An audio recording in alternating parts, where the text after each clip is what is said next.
नमस्कार। हर हर महादेव। ओम नमः शिवाय।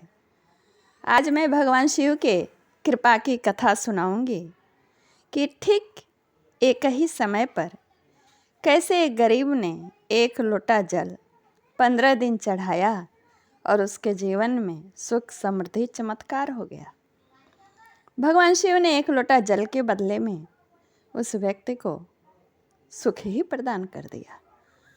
इस सत्य घटना को श्री जितेंद्र जी लीमड़ जी कल्याण में संकलन किए हैं, लिखे हैं। वे कहते हैं कि उसी व्यक्ति के जीवन में घटना घटी, उसी के मुख से उन्होंने यह सत्य घटना, शिव की कृपा रूपी घटना को सुना था और उन्होंने इसे कल्याण में लिख दिया। कहते हैं कि वो मिस्त्री कहता है कि मेरी 25 वर्ष की उम्र थी, मैं विवाहित था, मेरा एक पुत्र हो गया था। आधुनिक इमारतों में आरसीसी का काम करता था वो, और वह काम उसे प्रतिदिन नहीं मिलता था, कभी मिलता कभी नहीं। रहने का कोई ठिकाना नहीं था, तो ये एक व्यक्ति ने 10 बाई 10 वर्ग फुट की जगह में उसे रहने का एक बरामदा दे दिया, जो बहुत छत उसकी जो थी बरसात में टपकती थी। बड़े कठिनता के दिन थे।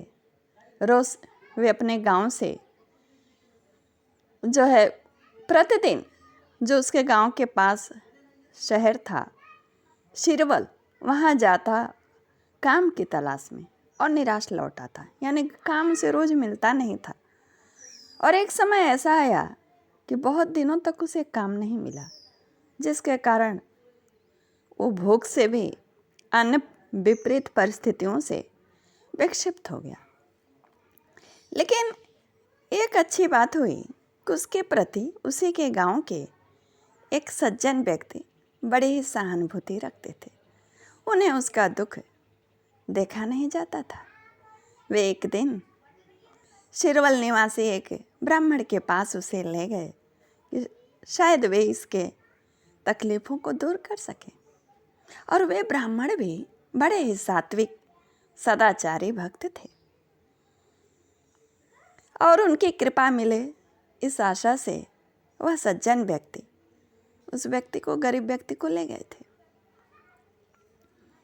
ब्राह्मण महोदय ने जब गरीब व्यक्ति की कथा सुनी तो बहुत दुखी हुए, लेकिन तुरंत वे निश्चिंत होकर के कहते क्या हैं, चिंता मत करो, तुम्हारे सब दुख दूर हो जाएंगे, बस तुम्हें कुछ करना नहीं है। रोज प्रतिदिन सुबह ठीक 7 बजे गांव के शिवलिंग पर जल चढ़ाकर अगरबत्ती लगाया करो, लेकिन इतना ज़रूर ध्यान रखना, न 6:55 हो न 7:05 हो, ठीक 7 बजे। वह गरीब व्यक्ति श्री जितेंद्र जी से कहता क्या है कि मेरे पास अगरबत्ती तो था नहीं, सो मैं केवल जल चढ़ाने के लिए ले जाता शिवलिंग पर। हाँ, समय बिल्कुल 7 बजे ही। ऐसे ही 15 दिन बीता। पता नहीं क्यों 16वें दिन मैंने आत्महत्या करने का निश्चय कर लिया। जब मैं अपने पत्नी और बच्चों को, छोटे बच्चे को 2 रोटी भी नहीं दे सकता, तो ऐसा जीने से क्या लाभ। यही सब सोच विचार कर 16वें दिन मैं बिना जल लिए शिव मंदिर पर चला गया और शिवलिंग पर माथा टेक कर बोला, आज तो मैं जल नहीं लाया, मगर हे मेरे नाथ, हे भोलेनाथ, आंसुओं से तुम्हारा अभिषेक तो कर ही रहा हूँ ना, बस अब मुझे मरने की अनुमति दे दो। इतनी प्रार्थना करके जब मैंने मस्तक उठाया तो देखता क्या हूँ, सामने नाग देवता फन उठाए प्रकट है। अरे वाह, मैं तो डर ही गया और डर के कहा, मैंने जल नहीं चढ़ाया इसलिए गुस्सा हो गए क्या? तो क्या हुआ, ठीक ही है, डस ही लो ना, वैसे भी तो मैं आज मरने की ठान ही ली है। मेरा इतना कहना कि नाग देवता लुप्त हो गए। और इस घटनाक्रम से कुछ तो मुझे आशा बंधी कि भगवान शिव की कुछ तो हो रही है लीला। और मैं तभी मंदिर से सीधा शिरवल की ओर निकल पड़ा, यानी शहर की ओर। और मगर गांव में ही निकलते वक्त मार्ग जो कुछ दूर आगे निकलता है तो उसे एक व्यक्ति मिला और कहा, यहीं नज़दीक एक कंपनी है, बहुत बड़ा उसमें काम चल रहा है, वहाँ काम करोगे क्या?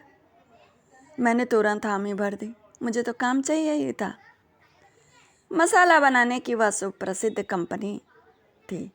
वह व्यक्ति मुझे उस व्यक्ति के पास ले गया जो कंपनी का इंचार्ज था, ठेकेदार था। और वहाँ मैंने देखा क्या कि बहुत ही बड़ा कार्य चल रहा है निर्माण का। और उस ठेकेदार से मिलाया जो वहाँ का प्रमुख था। ठेकेदार ने मुझे काम पर रख लिया।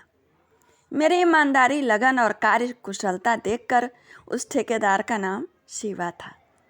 तो उस शिवा ठेकेदार ने प्रसन्न होकर मुझे एक ही सप्ताह पूरे होने पर उसने मुझे 11,000 रुपये दे दिए और कहा, तुम्हारे घर वर्क में जो भी समस्या है, घर ठीक कराना, घर में जो भी सामान अन्न वगैरह चाहिए खरीद लेना।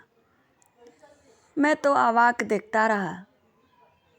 और कुछ ही दिन बीता कि उसने बहुत बड़े कार्यभार का दायित्व मुझे सौंप दिया, उस ठेकेदार शिवा ने। और लंबे समय तक मैंने उसके साथ काम भी किया। तब से लेकर आज तक मुझे काम की कोई कमी नहीं रही। मैंने जीवन में बहुत तरक्की की, मकान बनाया, दोनों लड़कों को इंजीनियर बनाया। प्रार्थना तो मैंने शिव से की और उन्होंने सुनकर जीवन का नया मोड़ शिवारूपी ठेकेदार के रूप में मुझे प्रदान किया। यही यह कथा एक लोटे जल के बदले में सुख समृद्धि प्रदान करने वाले पिता शिव के असीम महिमा की कृपा की कथा यहीं पूर्ण होती है। नमस्कार, जय श्री।